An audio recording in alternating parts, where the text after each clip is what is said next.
जही से पा गोहिल पार बहुती हमरो के मिल जाई भोल जस पाती। इसका उपाय मैं बताता हूँ, सुनो। बोलिए दो। शिव जस खाए वाला भांग सुरती जरदा मिले तो जवन लड़की भूखे ले कुंवारी में सोमारी मरदा करदा मिले तो जाई के शिवाला बाप करे जल ढारी मरदा करदा मिले।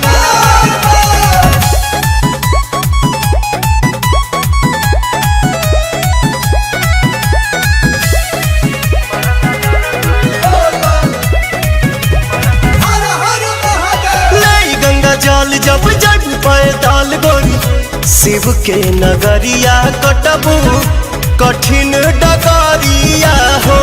जाही के सुल्तानगंज से करब जल भरिया हो सैया जिला भूखब हम सोर हो सो महरिया हो।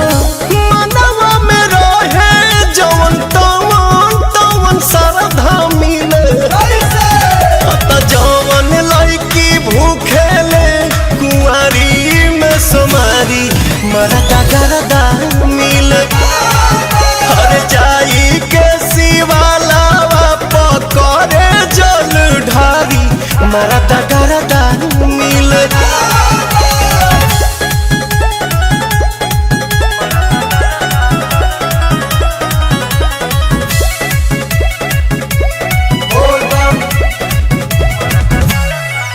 चलो जोड़ा दोनों हाथ खुश हुई है भोलेनाथ गोरी दुनिया ऊपर दी है बिकिले खबर दी है। नाही गवार नाही कोनो राजकुमार चाही हमारा के दुल्हा पवन पावर सटा